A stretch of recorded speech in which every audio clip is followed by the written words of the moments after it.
Ich grüße euch, meine lieben Zuschauer, zu einem weiteren Video auf diesem Kanal. Schön, dass ich wieder auf eure Bildschirme darf.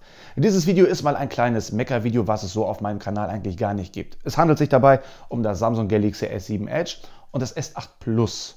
Das sind beides geile Smartphones mit einem gewaltigen Problem, was sich so langsam hier rauskristallisiert. Worum es sich dabei handelt, ja, das zeige ich euch jetzt. Viel Spaß dabei, euer Speaker Schocker.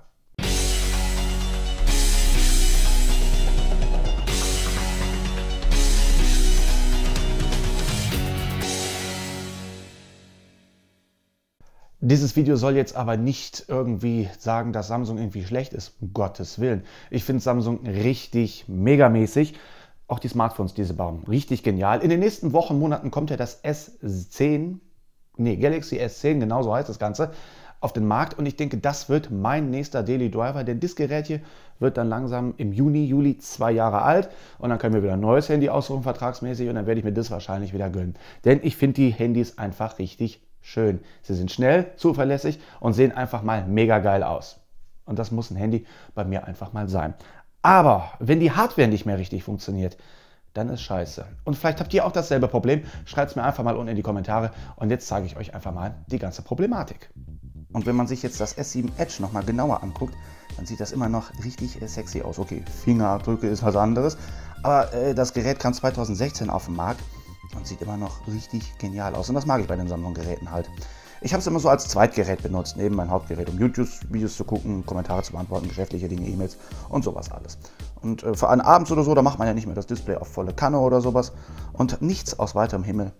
Bam. Na, da. Blinke Disco bis zum geht nicht mehr. Das tut so in den Augen weh, weil diese Stelle ist, selbst wenn man das Display auf volle Kanne schaltet, heller als das gesamte Display. Das Display reagiert zwar noch, wir können hier zum Beispiel ein YouTube-Video starten oder sowas, alles gar kein Problem, aber jetzt mal ganz ehrlich, wenn man sich jetzt ein Video anguckt oder sowas, dann sieht das so aus.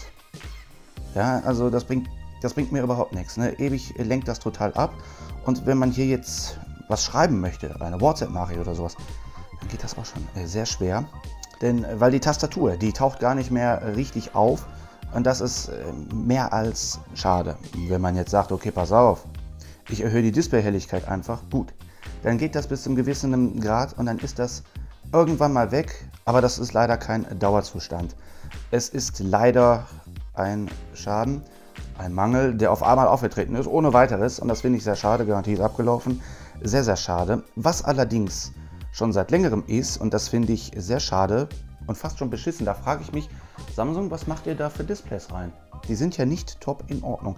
Wenn man sie über einen Zeitraum von 2 bis 3, manchmal auch 4, 5 Jahren nutzen möchte, sieht man sich ein weißes Bild an, da sieht man es hier schön in die Kamera, wie sich hier einige Elemente des Displays im täglichen Gebrauch eingebrannt haben. Wie zum Beispiel hier oben die Statusleiste oder hier unten auch die Tastatur, die schimmert so durch. Und das ist nicht erst seit gestern so, das ist schon seit einigen Monaten so. Das ist ein schleichender Prozess, der passiert ist, aber trotzdem, das muss doch nicht sein. Und wir haben jetzt hier auf volle Kanne Helligkeit und immer noch hat man hier das Blitzeln und Blinken. Dazu gibt es einige YouTube-Videos sogar, da blinkt das ganze Display oder so. Ich glaube, das ist ein schleichender Prozess, dass das irgendwann das ganze Display nicht mehr in Ordnung ist.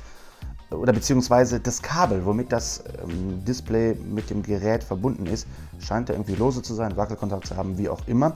Die Reparatur kostet in diesem Fall zwischen 80 und 130 Euro. Und das kommt bei dem Gerät definitiv nicht mehr in Frage, wenn man sich einfach mal anguckt, was das so kostet. Das lohnt dann einfach leider nicht mehr. Wenn dieses Blinkeln hier unten nicht wäre, wäre das ja noch top in Ordnung. Könnte man ja hier mit dem Eingebrannten ja noch so ein bisschen leben. Aber das finde ich wirklich sehr schade. Schon fast scheiße. Wenn ich mir zum Beispiel ältere Handys ansehe, zum Beispiel mein erstes Smartphone, HTC Desire HD. Mittlerweile ist das gar nicht mehr zu gebrauchen, weil hier gibt es gar keine Updates mehr für oder sowas. Das hängt auch jedes Mal beim Neustarten beim 6. Januar 1980 feste. Man kann hier die Uhrzeit jedes Mal neu einstellen, fährt man es runter, startet man neu, bleibt es immer hängen. Eine Internetverbindung ist schon gar nicht mehr möglich, aber hier funktioniert alles noch nach Jahren. Das Gerät hatte ich 2011, also vor sage und schreibe 8 Jahren. Bum, bam, bam. Funktioniert ohne weiteres und das ist schon mal runtergefallen. Das hat auch ein paar Kratzer, alles gar kein Problem. Und hier löst sich langsam schon hier so der Knopf hier an der Seite, der gibt hier so langsam nach und hier diese Oberfläche, das war glaube ich mal so ein Soft-Touch oder sowas und das Gerät ist eisekalt. funktioniert trotzdem. Wir haben mal so ein Soft-Touch, das wird langsam auch so ein bisschen klebrig. Akku könnte man wechseln, aber der Akku, man kann ja hiermit eh nichts mehr anfangen, sagen wir es mal so. Genauso wie mein erstes Sony 2013. Das funktioniert auch, ohne Probleme. Gut, wir haben jetzt hier nicht mehr so die WhatsApp-Möglichkeiten oder so, weil ich habe hier keine SIM-Karte drin. Ansonsten wird es noch funktionieren. Gestern kam sogar noch ein System-Update drauf. Fand ich richtig interessant für einen mittlerweile, ja, 2013 kann man sich ausrechnen, altes Handy. YouTube-Videos laufen aber auch ohne Probleme und das sogar mit 50 Bildern pro Sekunde. Hätte ich jetzt gar nicht gedacht, dass das so geht. Einziger Nachteil ist, der Prozessor wird extrem warm bei der ganzen Sache, wenn er jetzt so Videos wiedergeben muss. Aber prinzipiell funktioniert auch dieses Gerät ohne Probleme. Und das war ja so das erste Gerät von Sony, was so... Genau, dir auch immer alles Gute. Das war das erste Gerät, was so richtig wasserfest war. Und da habe ich, glaube ich, auch schon mal ein Video gemacht auf diesem Kanal hier. Das habe ich mit in die Dusche genommen. Und auch damals war ich noch in der Ausbildung und sowas alles. Ah, hier, komm, hier, mach mal ins Wasser, zeig mal, klasse und geil. Hat man gemacht, läuft immer noch ohne Probleme. Nix, gar nichts, läuft. Genauso wie das hier auch. Oder das hier, das funktioniert auch. Können wir hier mal kurz starten. Da, okay. Display funktioniert hier auch alles. Hier funktioniert auch hardware-technisch noch alles. Der Akku ist noch in Ordnung. Hier bei dem ist der Akku nicht mehr so ganz in Ordnung. Ja gut, ich muss jetzt die SIM-Karte rausnehmen, weil den PIN weiß ich jetzt schon überhaupt nicht mehr. Alles gut. Jetzt kommen wir wieder zum Samsung zurück. Und zwar zu meinem jetzigen Daily Driver, dem Samsung Galaxy S8 Plus. So, hardware-technisch alles in Ordnung.